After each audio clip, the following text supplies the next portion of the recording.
A kú déédé àsìkò yìí, kókó inú ìwé ìròyìn la mú wá fún yín láti inú àwọn ìwé ìròyìn ilẹ̀ Nàìjíríà. Orúkọ tèmi ni Ọmágbémisọ́lá Ọmọlọ́rọ̀mádé. Olúbàdàn ilẹ̀ Ìbàdàn Ọba Owólabí Ọlákùnlẹ́yìn ti rèwàlẹ̀ àṣà. Ọlákùnlẹ́yìn jáde láyé lẹ́ni 90. Ìwádìí jẹ́ kó di mímọ̀ wípé ọba di olóògbé lówùúrọ̀ kùtùkùtù òní ọjọ́ Ajé. Olúbàdàn jáde láyé láàrin ìgbáradì fún ayẹyẹ ọjọ́ ìbí àti ayẹyẹ ọdún kan àkọ́kọ́ ìgbádé rẹ̀. Òun ni ó gba ipò lẹ́yìn ọba Lékan Balógun. Orísun ìròyìn láàrin ìgbìmọ̀ kánsù Olúbàdàn ni ó ṣe alamí ìròyìn yìí fún akọ̀ròyìn bí wọ́n ti ń retí àtẹ̀jáde láti ọ̀dọ̀ ìjọba. Ẹlòmíràn fìdí ẹ̀ múlẹ̀ wípé gómìnà àná fún ìpínlẹ̀ Ọ̀yọ́ Ọba Rashidi Ládọjà lẹni oyè kàn, ṣùgbọ́n kò sí lórílẹ̀‐èdè lọ́wọ́lọ́wọ́. Ẹ̀kúnrẹ́rẹ́ ìròyìn wà ní ìwé ìròyìn Punch tó jáde lónìí.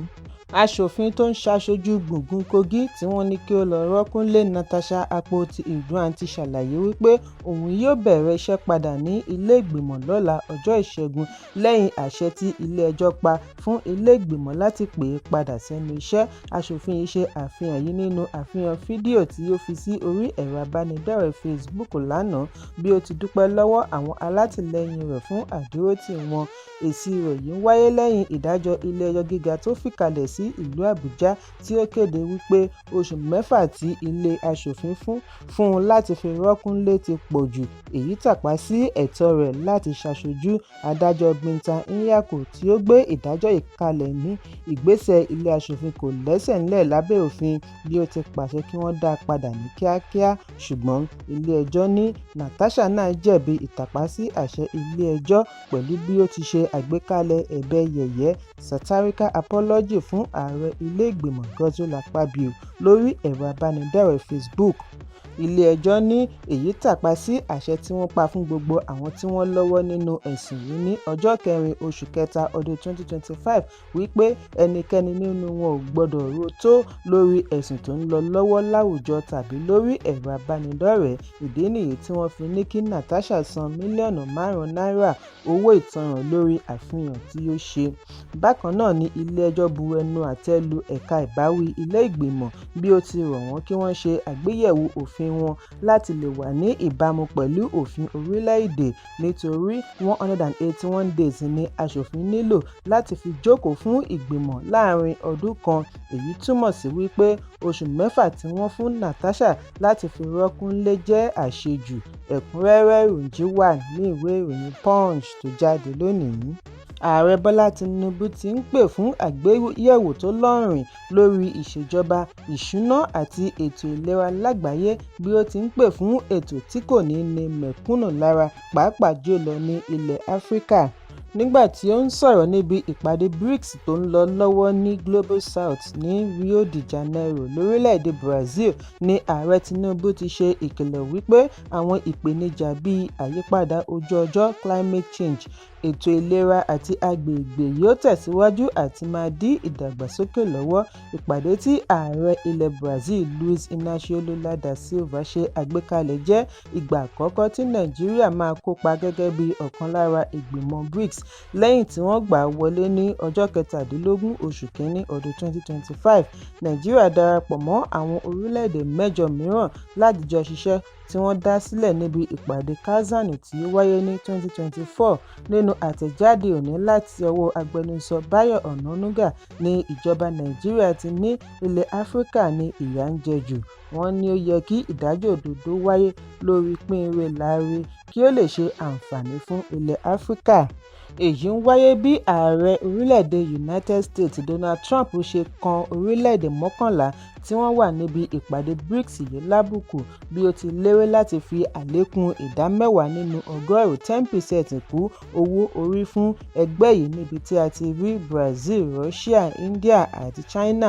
Ó ní orílẹ̀-èdè tí ó bá tẹ̀lé òfin BRICS tí ó ṣe lòdì sí òfin ilẹ̀ Amẹ́ríkà yóò san àlékún 10% owó orí gẹ́gẹ́ bí ó ti kọ sí orí ẹ̀rọ abánidọ́rẹ̀ẹ́ rẹ̀ lánàá. Ẹ̀kúnrẹ́rẹ́ ìròyìn wà ní ìwé ìròyìn Vanguard tó jáde lónìí. gẹ́gẹ́ bí ara ìgbésẹ̀ àti kọ́ ẹgbẹ́ alátakò tí ó fìdí múlẹ̀ síwájú ìdìbò gbogbogbò ọdún 2027.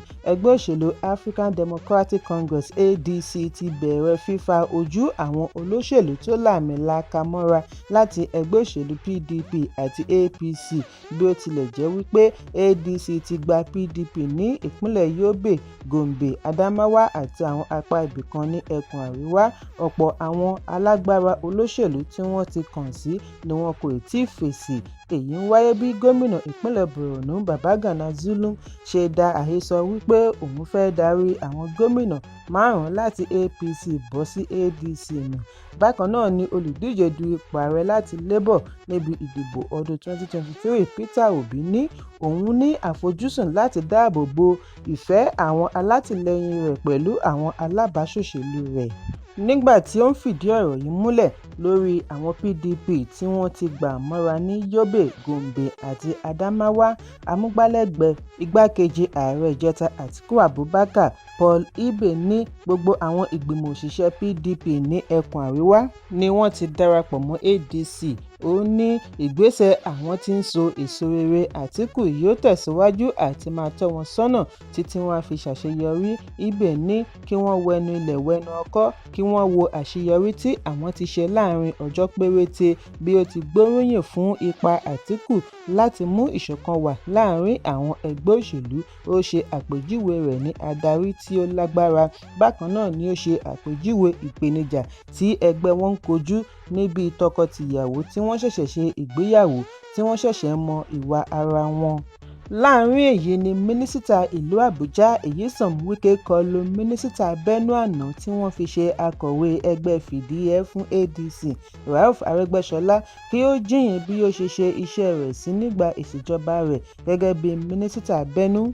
Wike ṣe àpèjúwe rẹ̀ ní mínísítà tí ó kùnà field minister tí ó mú ìṣòro ńlá bá ọmọ orílẹ̀-èdè lórí àti rí ìwé ìrìnnà international passport gbà nígbà ìṣèjọba rẹ̀. Níbi ìsìndúpẹ́ tí ó wáyé lánàá ní ìlú Àbújá ní ilé ìjọsìn St. James Anglican Church, Asokoro, láti fi sàmì ayẹyẹ ìṣíde iṣẹ́ àkànṣe 16 tí ó wáyé ní ìlú Àbújá ni Wike ti ṣe àfiwé iṣẹ́ Arẹ́gbẹ́ṣọlá sí ti ẹni gba ipò ní ọwọ́ rẹ̀, Dókítà Olúbùnmi Túnjí Òjó. Gẹ́gẹ́ bí àlàyé Wike, ó ní ìwọ tí ó jẹ́ mínísítà Benue tí àti rí ìwé ìrìnnà gbà di ìṣòro tí ọmọ orílẹ̀-èdè fi ń dúró ọ̀pọ̀lọpọ̀ ọjọ́, ọ̀sẹ̀ àti ọ̀pọ̀lọpọ̀ oṣù kí wọ́n tó rí pásítọ̀tù ilẹ̀ òkèèrè gbà. Ṣùgbọ́n ní báyìí, láàrin wákàtí péréte ni pásítọ̀tù fi ń tẹ ọmọ Nàìjíríà lọ́wọ́.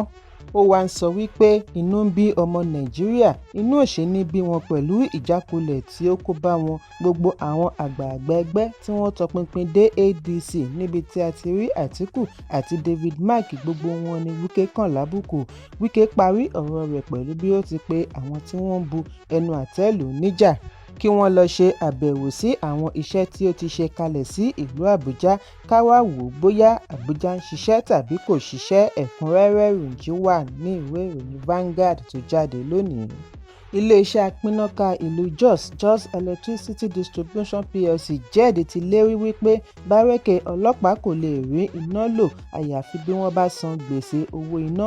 JED ní ìpinnu àti gé iná bárẹ́kè wá látara ìkọlù tí àwọn ọlọ́pàá ṣe sí àwọn òṣìṣẹ́ wọn. Gẹ́gẹ́ bí àtẹ̀jáde àná tí ó tó akọ̀ròyìn lọ́wọ́ ní ìlú Makurdi, adarí ìròyìn fún JED Friday Elijah ní àwọn mọ̀póòlù ọlọ́pàá kan ya wọ ẹ̀ka ilé-iṣẹ́ JED ní Makurdi lọ́sàn-án ọjọ́ Àìkú tí wọ́n sì na òṣìṣẹ́ wọn lálùbọ́lẹ̀. Elijah ní ìbínú wípé wọ́n gé iná bárẹ́kè ni àwọn ọlọ́pàá fi ṣe ìkọlù. Bẹ́ẹ̀ ó ṣe pàtàkì láti gé iná wọn nítorí gbèsè tí ó lé ní 112 million naira tí wọ́n ti jẹ kalẹ̀. Orí aṣọ́gbà security guard iléeṣẹ́ JED ni àwọn ọlọ́pàá yìí ti bẹ̀rẹ̀.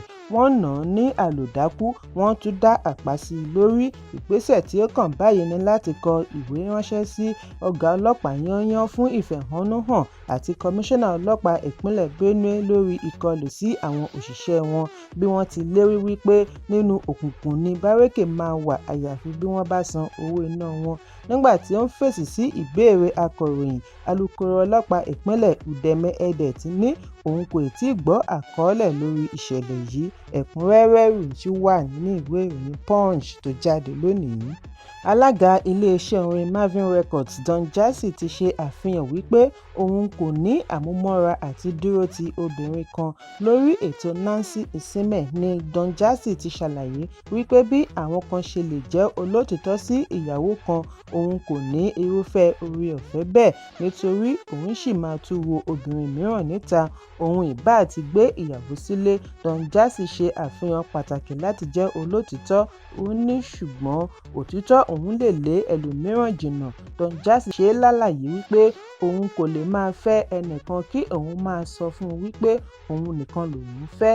Ó ní ẹlòmíràn lè dúró ti obìnrin kan ṣoṣo láì lójú níta, ṣùgbọ́n fún òun, obìnrin rẹwà ò ní kí òun má tún wo ìta nítorí tìta náà rẹwà. Ẹ̀kúnrẹ́rẹ́ ìròyìn yìí wà ní ìwé ìròyìn The Nation tó jáde lónìí. Kókó inú ìwé ìròyìn tòní kò ní jù báyìí lọ.